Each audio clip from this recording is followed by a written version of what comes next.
Hello, Thomas Felix here, and welcome to the 14 states of this year's MLC Giro d'Italia. Today is the first real test for the Maglia Rosa holder. It's Ryder Hesjedal. What can he do today up this really steep, long mountain? I mean, with Valverde being back to full power, Mollema going after this jersey only being 30 seconds behind, who knows what's going to happen? I don't think Tosmo Flanders will be pacing like hell today, because if they do, they might just risk using too much energy on Hesjedal in the final meters. But I gotta say, I put my money on Valverde. Now that Valverde's back to full strength, I want to see what he can do. It was Peter Kenyak yesterday, and today it's Konstantin Suitsu. He's going off with Thomas De Gendt. We also see that's Francisco Pellizotti also going with these guys. We have three strong climbers in the break. What can they do today though? We need more guys up here, and they realize that in the break on the peloton. We see Christopher Blanc, Ronaldo Nusantini, and Pierre Roland all trying to catch up there. So we're gonna have a 6-man breakaway, and this is a really strong breakaway. Any of these guys can win. No, I say anyone can win at this. I probably wouldn't say Ronaldo Santini because he's old, but you know what? This is the Giro d'Italia. He's Italian. He's living the dream. It's time that Jelly Belly and Langborg does something. They haven't really done much this Giro d'Italia. Richie Porte was really disappointing in the time trial, and I think it's time that Ronaldo Santini really shows their colours again. He's been the breakaway before, and he's gonna go now again. So it doesn't. It seems like Suitsu will just be out here to collect most of the mountain points to make sure that Kenyak doesn't lose it. But that final climb, I'm pretty sure there are 10 points to get. So let's say Mollema wins, he'll probably get that jersey. So we'll see Peter Kenyak make a move in one of these two mountains, or at least I hope for the sake of entertainment. We're at the top of the first categorized climb of the day. I have a feeling that Thomas De Gendt might try something, because in the previous MLCs, Thomas De Gendt has always been a guy who's been going for the mountain classification, but it doesn't seem like any of these guys. Actually, he does go, and Pierre Roland is on his wheel. We see Pierre Roland working for Phil Gilbert down the break on the peloton, and also Pierre Roland can actually ride his own chances in the mountain classification. Let's see who's going to be strongest. Also, Christopher Blanc wants in on this, and he's actually the strongest and takes the points at this first categorized climb of the day. He takes, I think it's 5. No, it's 5 points he takes. Take 10 out of category 1, and you take 20 out of category, I think. So that's pretty good on Christopher Blanc there, taking it by surprise on Thomas De Gendt and Pierre Roland. Unsurprisingly, we see that Peter Kenyak is placed really well in the peloton going up this first categorized climb of the day. He wants to get some bonus points in that mountain classification when we cross the top of this category 1. And I would not doubt that if he actually tries to bridge the gap to the breakaway might have 5 minutes, but this young man is flying. And he also has Konstantin Suitsu in the breakaway to help him bridge the gap if it's necessary. But as of the moment, it does not look like they really care. Plus, Tosmo Flanders, they're keeping a moderate pace. The guy who's the closest in the GC seems to be Christopher Blanc, being 17 minutes behind. But as of this moment, it's only 5 minutes. People are starting to attack. Jan Bakelang attacked, and he was followed up by Bernard Southey, Cal Evans, and also Andy's legs trying to bridge the gap. We have a 4-man group out here though, but no Peter Kenyak. This is quite surprising to me. He wants to ride his chances in the end, it seems like. He's got to be having good legs today.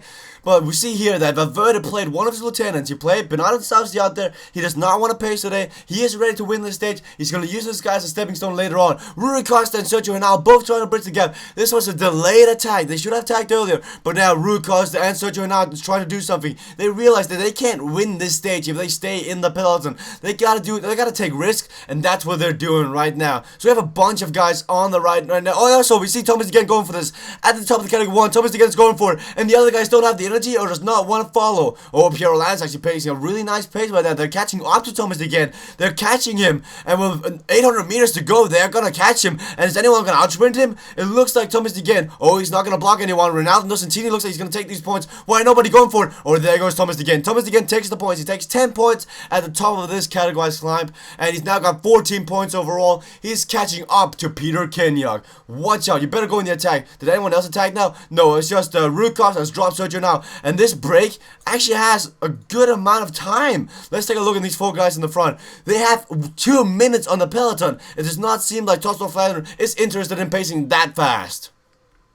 At the top of the Monte, we have collection in the front group. We have the 6 men who were tied away from the peloton at the bottom of this first category 1 have now caught up to the front group, and we have a 12-man group out here. And if they can work together, they're going to be looking like the favorites to take all the points in today's stage and also taking the honor and winning the stage. But down the peloton, Mollema only needs 30 seconds to beat Ryder Hesjedal, and that's very likely to happen if Ryder Hesjedal is not going to take the seconds on him. So we'll see what's going to happen. And the pace in the front group seems to have been collected. Cat Levis is agreeing with the other guys to pace, and down the peloton, Tussle Flanders is still pacing a moderate pace. They don't care that much about these guys. The guy who was highest up in the GC is 12 minutes, and it's Rui Costa. Ronaldo Nocentini is making a decisive attack. He wants to get away from this group. He has not been going for a single mountain classification point, so I think this is a decisive move to win today's stage. Thomas Degen follows it. Ronaldo Christophe Reblond is also following it, but he can't. Thomas Degen is just too fast, and he's got 24 points now, and is now 2 points behind Peter Kenyak. If this group makes it all the way to the finish, Thomas Degen is the favorite to take the mountain classification away from Peter Kenyak. But Ronaldo Santini's attack did not make much difference because the entire front group is now together again. And down the peloton, everyone is just setting a high pace to stay in the front. Peter Sagan is still here. What a surprise. Peter Sagan is actually 14th overall in the GC. He's riding one hell of a Giro d'Italia so far. We're within the final 15 kilometers of today's mountain stage. Who's going to be the first guy to make a move? Mollema sitting nicely. Hesjedal sitting nicely. He's got Samuel Sanchez protecting him. He's got Egan Anton on the right side. He's got Dan Martin on the left side. He's got Lucy in front of him. And he's also got Caruso and Subeldir still here. This Tospo Fandom train is huge. We also see Dominic Nurse and Peter Niemek moving to the Niemek moving to the front. They're probably going for Matthias Frank, but Matthias Frank is not very well placed at the moment. He has to move up. Down here we see Horner and Basso sitting side by side. Porter's not very well placed either. Betancourt's doing nicely. He's got Daniel Navarro to protect him. Michel Scarponi moves to the front. Also Valverde's going for it. Valverde's the first guy to make a move. He is the first guy to make a move. But the Tospo Flanders is blocking. Tospo Flanders is blocking. Michel Scarponi's going. Egan Anton is blocking Valverde. Valverde can't get anywhere. He goes. Betancourt's also going for it. Tospo Flanders is relying on their train. Hesjedal does not want to leave just yet. He wants the train to set a high pace. Mollema is still sitting down here. Mollema is just keeping an eye on Hesjedal. That's the guy who he wants to counterattack. Let's take a look. How far behind the Oval GC is Valverde? Valverde is 3 minutes behind the Oval GC, so he needs to catch a lot of time today. Egan Anton and Samuel Sanchez setting a nice pace in the front. Micah moves to the front. Basso's up here. Horner is struggling. He's falling behind. Wiggins is sitting nicely in 3rd place, trying to follow. Hesjedal might be in trouble. Oh, we got collection in the front group, but Valverde goes again. Valverde goes. Jan Bakelans is following it. Jan Bakelans is showing us lots of Belsol calls. 5 kilometers to the top. Piero Line is all the way in the front. Valverde's catching up to him. There goes Costa Evans. Scarponi's doing nicely. Oh, Tussle Flanders still setting a high pace. Can they do it? 40 seconds up to Valverde. Valverde's taking 40 seconds. Hesjedal is yet to make a move. And Saucy sets a high pace in the peloton. What are they doing? That seems like miscommunication from the team. Oh, Hesjedal starts to pace. Hesjedal is starting to pace. He wants to go now. It looks like his entire train is dead. He's trying to set a high pace. Valverde is struggling. Valverde has slowed down. There are no time gaps. Koenig goes to the front. Oh, Koenig goes to the front. Leopold Koenig goes to the front. Van den Broek is also looking good. Egan Anton is on the right side. He's got Samuel Sanchez protecting him. What's going on? Who is protecting Hesjedal? Betancourt goes. Valverde's on his wheel. 3 kilometers to go. Van den Broek is counterattacking. Michel Scarponi is also following it. But they slow down again. It's simply too steep. They can't do anything. Valverde goes again. Horner's moving to the front. But looks like Valverde and Betancourt got the decisive gap. Here goes Hesjedal though. Hesjedal is flying.